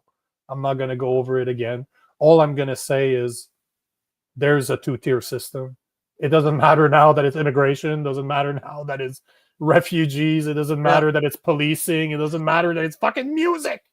It doesn't matter. And the 2 tiers are people who support woke left ideologies and people who don't, and everyone else. That's all it is. Sylvie says he just posted that he found alternate venues to all cancellations, and he'll probably do better because of it. That's what I said. Yeah, 100%. I totally agree. Yep. Here's another one. I don't know if you guys heard about this. You might not be in that world, so you might have not heard about this, but you've heard of the term debanked, right? Yep. So one of the lawyer that was heavily involved in the Freedom Convoy. Let's go to the bathroom right quick. Just keep going. I'll be back in a second. No problem. So the woman that was heavily involved, a conservative lawyer that was heavily involved during the Freedom Convoy, she was with RBC, and it looks like she's been debanked. I have a video right here from Mario for the North that actually touches on it. So I want to bring it up. I want you guys to listen to this and tell me if this is okay. Did you know that there's a concept of debanking in Canada? I've had this happen to me in the US, but I didn't think it was possible here. But watch this. I want you guys to meet Eva, an incredibly intelligent woman. She cross-examined Trudeau, and she's a conservative. She just posted this a few hours ago, and she got this letter terminating her banking relationship. She's getting debanked, meaning she's getting the boot from Royal Bank of Canada. And I'm going to move out of the way so you guys can read the whole detail of it. But they basically said, after careful consideration, we regretfully advise to you that recent activity in your accounts is outside of RBC's client risk appetite, and consequently, we're no longer in a position to continue our banking relationship with you. They give no details. They give this generic statement, and they shut down your account. And they said you have about a month, and if any of your accounts are subject to a legal demand or restraint, RBC will close those accounts at the earliest opportunity it's legally permitted to do so. And they basically said once your client card's canceled, you have no access to any sort of electronic records. And if you need a statement, well, guess what? There's going to be a charge to get them produced and sent to you. And I will say this about Eva. She's a very rational and vocal advocate of the Conservative Party. Like me, she calls out the liberal BS. And who knows, maybe we don't need to continue with that part, but all to say that she was part of the Freedom Convoy. She was, he doesn't really mention it in there, but she was part of the Freedom Convoy. She was their main lawyer, and now she's been debanked by RBC that somehow she can't have money with them anymore. And you know that they're going to make it extremely difficult for her to take her money out. But this is fucked. Like, you have Tamara Lish, you have Chris Barber that are facing 7 to 8 years in prison. Now you have a lawyer that was involved with the Freedom Convoy that's getting debanked. Well, yeah, I mean that's never acceptable. And we briefly discussed this on the show yesterday, and I don't know if you guys remember, but one of the audience members said that was his aunt. And I'll try to find it. If no one here on the show can remember, I'll go back and watch it from yesterday. But we should see if we can get her on the show. Oh, I'm trying to find her account right now because I'm going to reach out to her. I thought I did it already, but I completely forgot to do it yesterday. Here we go. I found her. That would be a good interview. Oh, 100%. Like, these are the type of people I want to talk to because, Mhm. again, she could be a liberal, and I'd still want to talk about her because Well, what's yeah, happening to her absolutely. is not right. Yeah, This you is can't not debank right. people. Why is the No. bank picking and choosing winners and losers Mhm. based on people's politics? That again, and we keep saying it, like, just because it's the other side, that's not a good enough reason, because tomorrow it's going to be you. That's how that's the history of the world has shown that just because they're not coming after you today doesn't mean they're not going to come after you tomorrow. Mhm. Exactly. Numb Canadian says government revenge against the people is vicious and cruel. Embarrass the government, and they will use full force against you, legal or not. They don't care. Yeah, one thing we say around here a lot is the process is the punishment. Yep. And this is a good example of it. It's they're going to make you so it, and it's just such a difference between how they treat actual criminals, right?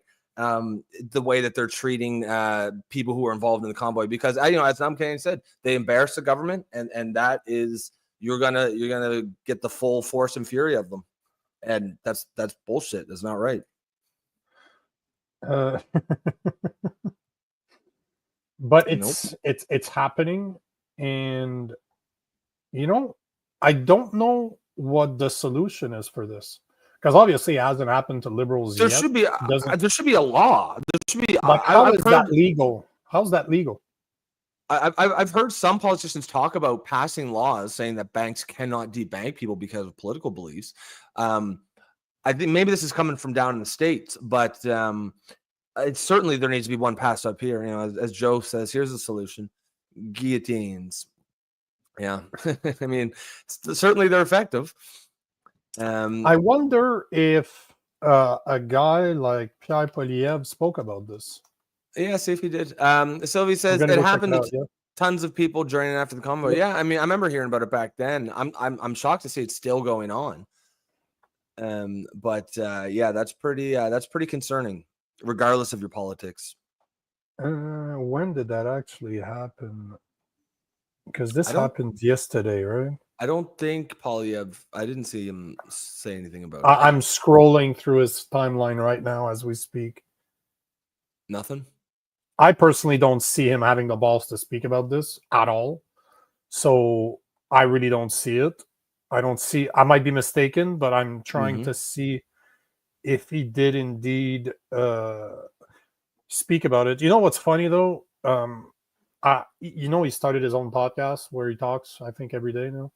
He's so behind. He talks about shit I spoke about a week and a half ago. Like, bro, what the fuck, man? Like, Who? what else? Poilievre. Yeah. That's funny how we recommended he do that too. Everything we recommend on the show, it seems to end up doing. So I see him complain, obviously, talk about Tamara Litch and Chris Barber, but I don't see anything about Eva. Her full name is Eva Chipwick, I believe, is how to destroy her name and not say it properly. Mm-hmm. Eva, Chipwick. Yeah, I don't know. It looks pretty difficult. Yeah, I wouldn't even attempt it.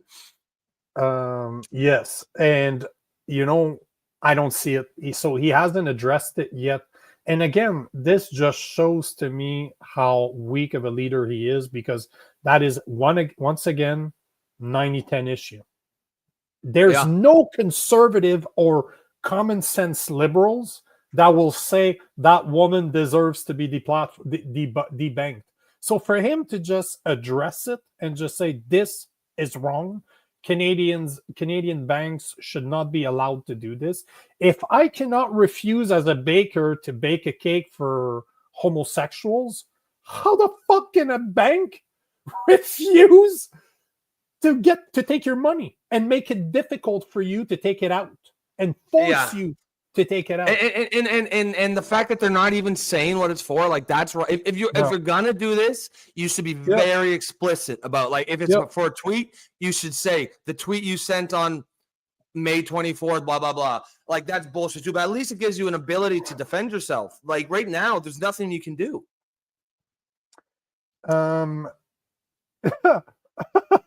So I did want to make it a bit funny, because I found a video yesterday of Pierre Poilievre on the campaign trail, but then he posted another one himself, which bro, and I think Sylvie talked about it. PP was riding a child quad through Riley. Did you see that? It's funny because I have it right here. Did you see the video Which one? of him riding a child quad through the city of Riley? I think I did. He looks like such a goof, eh? but what's funny is that I found a video of a comedian that was making fun of him that I wanted to show today as it's Friday, let's have fun. But then I saw that video this morning and I'm like, you're making that funny video not that funny anymore, because I think they're the same guy. I think that the comedian making fun of Pierre Poilievre is no longer making fun of him. Actually, I think he was just, it's a documentary now. It's not even a comedy sketch. Yeah. That's why I saw the guy making fun of him. I was like, wow, it looks like Poilievre, but I didn't realize it was making fun of an actual video that Poilievre released. No, that's the point. He was making fun of Pierre Poilievre in Alberta at the Stampede. Like he even has the star, the sheriff star that he has. But then I wanted to show that sketch as a joke today. But then Pierre Poilievre posted this, which, come on, man. Like, was he? Oh, man. Everybody, I am in Riley, Alberta. Sam, get over here. Oh, sorry. He's trying to be super cool. Like I'm a man of the people. I'm the common man. I can ride a four-wheeler. We race in the Alberta Triple Crown and Alberta Flat Track Series here, and we've been racing for 5 years now. Now you've allowed me. You've done something very reckless and allowed me to take this beautiful machine. I am. For you to take one of my machines, how many takes I am over the moon. So you go ahead. Probably 3 takes, Can I give people a tour of the town of Riley? Yeah, follow the boys around, and they'll give you a tour. Give me the phone here. All right, here we go. Everyone, we're going to go tour around town. You're going to see Riley. It's going to be a beautiful privilege for you. Here we go. Fucking sorry. All right. Yeah, savage. Here we go. Highway face sausage. All right. All I'm going to say is that it's illegal. He should be wearing a helmet. I'm just saying. He's sick. He identifies as sick. So he doesn't need he identifies as Millhouse, and you cannot fuck Millhouse's hair. But the only reason I wanted to show this is that I found this video first. I wanted to show this video today because, man, I was laughing my ass off when I saw this is what I saw. This looks just like him. And then, but this I wanted to show, but the video I just showed was real. This was not a comedy skit. He thought it would make him look cool. And now this video that is a joke is more and more real, if you ask me. It's great to be back here, back at home. I like to get back here as often as possible, especially if it helps me get back into Parliament so I can be away from here as often as possible.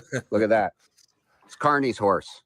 Yet another small, woke, liberal horse. What experts are you talking about? So did you hear about Carney and the way he flipped that pancake? I mean, he thought he'd be really good at it because he's done so much flip-flopping lately. But the problem was he couldn't figure out if he should have his elbows up or down. We have to stop this ban on gas-powered vehicles. Did you fart? We're going to get out there, back on the saddle. We're going to do some ridings. We're going to do some roping, wrangling, re-electing. Look at me, I'm a big boy. It's fun. There's always jobs to do, and everyone knows I love jobs. Good Canadian jobs. Oh, God. There's a spray back. Our young people want to do this stuff. Put another quarter in.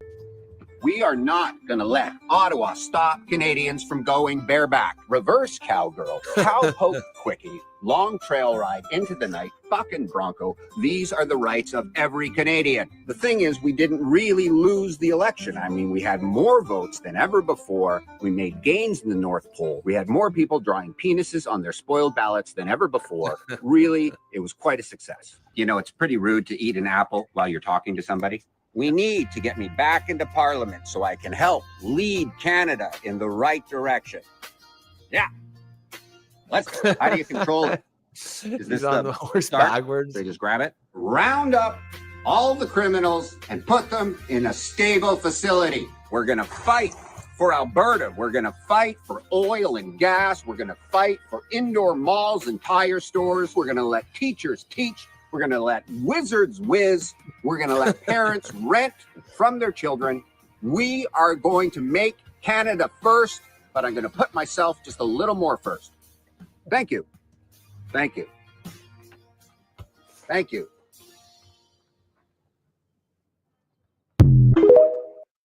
Oh, Jesus Christ. He's actually good. Like the face that he makes. Yeah. That little smile he does after he's... Let wizards whiz. Yeah. Jason enters the chat. Wizards whiz. LOL. But he actually did a very good job at imitating, because he got the mannerisms really well. And everything that he said is kind of along the lines of what Pierre Poilievre has said in the past. So nothing was far-fetched, but obviously. I'm a big boy. Yeah, that's Carney's horse. But see, I agree with Kenny. To me, when I see Pierre Poilievre talk, it's exactly my point. And remember what I just showed. Like, it's okay if you voted for Pierre Poilievre, but tell me that what he just said does not look like this. Hey, hello. That's the machine, yes. Like, tell me that the guy that was just imitating him didn't look exactly like what he looks like right now. Like, he's desperately trying to stay relevant, and it's just the way to do it.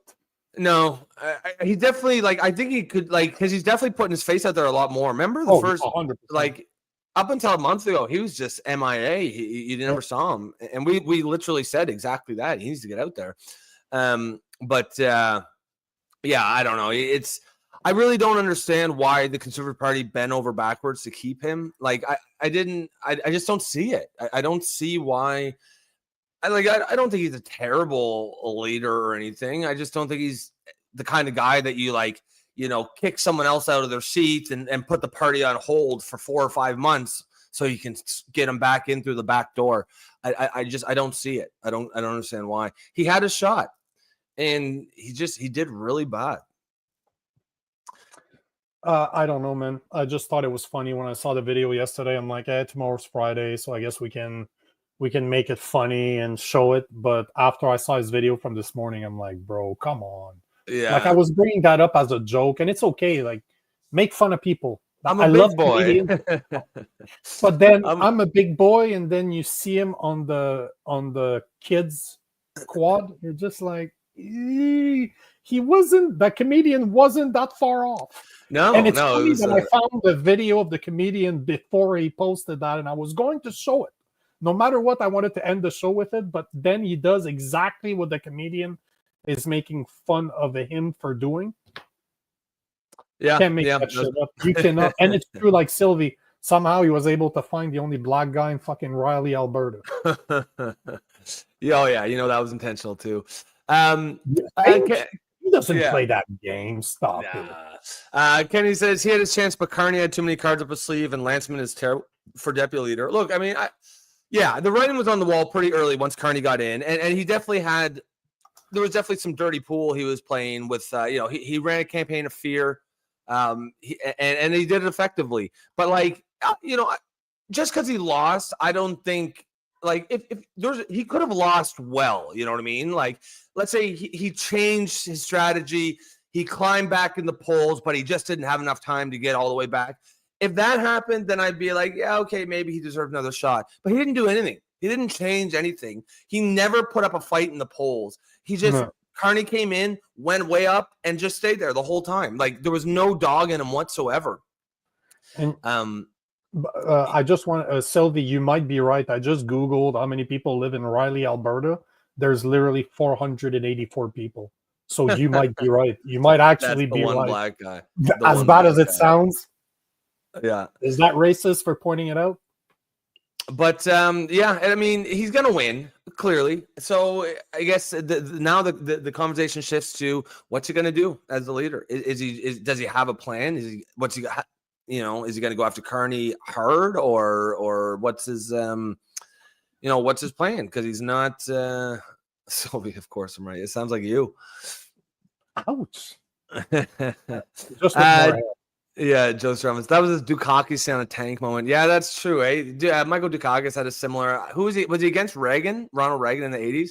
But he basically, they put him in a tank, an M1 Abrams tank, and he had his hat on, his stupid helmet on, and the tank showed up, and just all the reporters started just laughing at him. I'm sure you can find it if you look it up. but already have him. Okay, good. Yeah, apparently. And what happened was after that moment, he was winning in the polls and he just shot down and never recovered. And it's just everyone knew he just looked like, yeah, I'm a big boy in a tank. And the moral of the story here, and there's an actual legitimate political lesson here, is don't try to be something that you're not. And this is is there a video there? I just looked for pictures. I'm sure I can find. Yeah, click on video, see if you can get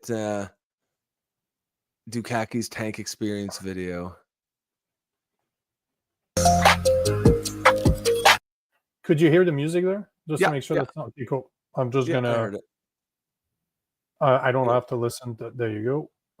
Thank you. Thank you. Thank you all very much. Thank you.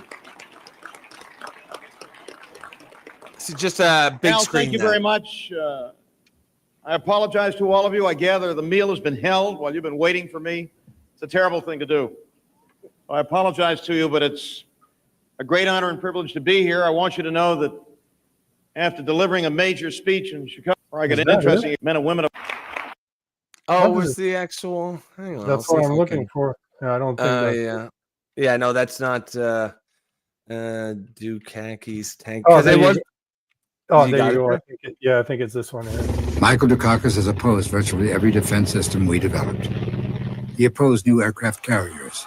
He they're opposed making fun of anti-satellite weapons. He opposed 4 missile systems, including the Pershing II missile deployment. Oh, that was George Dukakis Bush opposed the not stealth bomber against and a him. ground emergency warning system against nuclear attack. He even criticized our rescue mission to Grenada and our strike on Libya. And now he wants to be our commander-in-chief. America can't afford that risk. That's an ad that writes itself. I got it here. I got a clip. It actually looks like a pretty interesting little. It looks like it's a mini documentary by 538. But this is the part here where they're talking about it. It's just one of those images that sticks with people. It wasn't important on its own, but it did become enormously important in political history. I didn't lose that election because of the helmet and the tank and that stuff. You can pick at these moments. I do not believe any one of them made the difference in this The fact that we're campaign. still talking about it here in 2025 means he did lose it because of his helmet on a tank. The But yeah, Iran-Contra scandal hit. but yeah, that's definitely. If I recall correctly, he was up in the polls, and right after that, because like there was a lot. It was a lot in the media. Like everyone was just making fun of the guy, and that's the kiss of death for a leader, right? No one's gonna vote for the guy that everyone just mocks, and it was one of those things where no one even had to explain why they were laughing. Everyone just laughed at him. Like everyone knew it immediately because he just looked like it wasn't him, right? You know, There's a lesson there from Pierre Poilievre. But the only thing is, unless you're Canadian, I would add that to your statement. Nobody's going to vote for him unless you're Canadian. Because remember when Jean Chrétien did this, went to the he was wearing our blue helmets and he had it backwards like a fucking idiot. What an idiot. Like clearly the helmet is What not an right. idiot. So It's all People won't backwards. vote And he for won. him He won. Okay, unless you're Jason corrects Canadian. me. He was not up in the polls. Oh, Jesse Jackson. Yeah. So would you have it voted worked for good. him? But yeah, Jason, yeah. Jesse Jackson, wasn't he? Like old military he or lost something Michigan like to that. Jesse Jackson. But Jesse, Jesse Jackson was like a. He's like Al Sharpton. Guy, right? He's a civil rights. He was a civil Yeah, rights yeah, activist. yeah. No, okay, no, we're not talking about the same guy at all. My bad. Yeah. He was with Martin Luther King. Yes, that's right. At the very beginning of his career, yeah. So he says Poilievre was totally ravaged in the comments of that video, though. I mean, brutally. Yeah, it's the same dynamic. It's shit. Did he? For once, I didn't read the fucking comments. Like, what the fuck, Nick? Yeah. And it's just one of those things where, like, people know inauthenticity when they see it, right? It's just goofy nonsense. And if you can pull it off, then sure, yeah, that'll work. But don't bother if you can't. We have a few minutes. Let's just continue ripping into him because I do enjoy doing it. Thanks for mentioning comments because I did not look at it. Yeah. Okay. Obviously, mine shows up. The Sylvie copied me on it. I'm like, oh, this fucking guy. But operating a motor vehicle without a helmet or a turban. I'm a big boy. Hey, token brown person, come over here. That's Nestor. That's not even Sylvie that wrote that. Yeah, Pierre, you guys just blow through those stop signs. Oh Jesus, pandering panda Pierre strikes again. Yeah, they're just destroying them. Nice helmet Pierre is wearing. Safety last. Yeah, see, that was my first comment too. You know, bro, I'm a motorcycle. Like, I love motorcycles. I love that shit. But right there, I have a full face. Like, you don't fuck around with that. Like, it's not even a legal thing. Even if you told me I didn't have to wear a helmet, bitch, I'd wear a fucking helmet. I like the way my face looks. I don't feel like having my face reconstructed after exactly all right. scraped on pavement. Yeah, no, thank you. Because if you look at the stats, 90% of the first thing that hits the pavement 90% of the time, chin. Do you know what asphalt does to a chin? It rips that off, bro. Of course, they say 90% of the time, this is what hits the pavement or whatever you're running into. It makes sense because you're being thrown forward. Yeah. Wear your helmets. Yeah. I mean, frankly, a lot of them these days, like, I think some people in the past, like, they thought they looked stupid or something. But honestly, I think a lot of the modern bike helmets, I think they look pretty badass. Hold on. Vote for OSB. Okay. Nice. Yeah, that one looks good too. What kind of bike do you have? Sorry, what? What kind of bike do you have? I got rid of it last year because I couldn't bring it back to Canada. I got it in the US. I had a Harley. My last one was a 1999 Softail 1340cc. You know what you see in old school movies that we grew up watching, what the biker had? Stripped down. It was just black. There was nothing. It was black and chrome. What a beautiful bike. But I've had that. I've had a competition KTM. I've had a Kawasaki first. Like, I've had a bunch of bikes. Like, I just enjoy bikes. I don't care for cars. I don't care for trucks. But one day I will have 20 bikes sitting in a garage, and depending how I feel, I will take a different bike. Yeah, like, that's the dream. That's the dream. I don't care for cars. I don't care for trucks, but I do love fucking motorcycles. Yeah. I've never had one, but that would be like that's gonna be my midlife crisis. I'm gonna get a bike, I think. A few years back, because I grew up on bikes. Like, my parents had motorcycles. Like, I was 4 or 5 years old, and they would go on rides, and I knew how to just wrap around my father and just hold him. I could sleep in the back while they were riding. Oh yeah, because when you know how to ride, you just let go. At the end of the day, when you're in the back of a motorcycle, don't try to stop the movement of it, or else you might cause an accident. So you just have to go with whatever the rider is doing. You need to trust the rider. But I only got my permits maybe 4 years ago. And it's something, like you said, it's something I've put aside my whole life. I was just, I'm going to do it one day. I'm going to do it one day. I'm going to do it one day. And then one day I just got it. And I got it something like on a Monday. I got my permits. Yeah. On the Tuesday, I was picking up my first used bike. And 10 days after, I was leaving by myself for 3 weeks exploring. I went from Montreal. I went up to Bécamo. I went across to to Gaspé, went all around. I just had a tent, some food, gear to prepare food, and I just fucking left for 3 weeks not knowing where I was going. Nice. I like that. Yeah.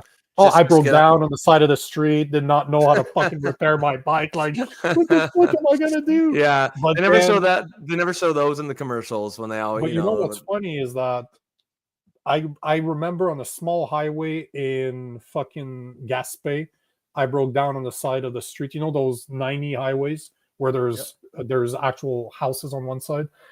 And I'm just stuck there looking at my bike. There's about 150 pounds on that old school Kawasaki bike. And I'm just like, what the fuck? My chain had popped.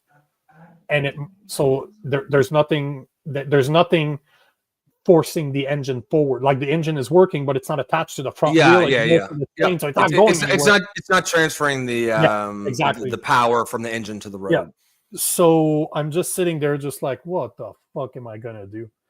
Out of the blue, there's a guy that comes out of his house. It's like, hey, do you need help? I'm like, well, definitely do. Turns out the guy's a motorcycle mechanic, has his own garage in the back, fixed my bike right there on the spot. Like, what are the fucking chances? But fuck nowhere. And I break down in front of the guy that fixes fucking motorcycles for fun, and it has a massive garage with all the gear to do it. We rolled it up, fixed it. I was gone. He's like, high five. It's pretty sweet though. That's a cool story. Yes, sir.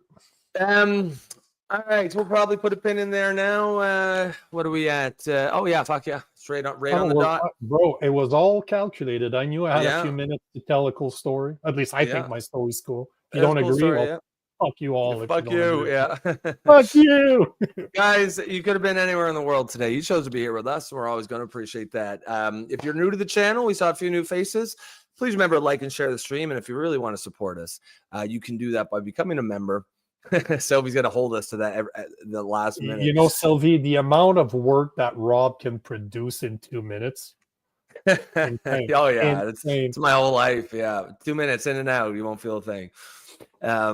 But yeah, guys. How to throw off Rob? Yeah, right on. Guys, if you do want to support the show, help build the community, and support independent media, you can become a member through the YouTube channel there. That's only the low price of $2.99 per month. Other than that, folks, you guys have a great weekend. Be safe. Have fun. We'll catch you on Monday, 2 p.m. or 12 p.m. Eastern time, as always. Bye-bye. Peace.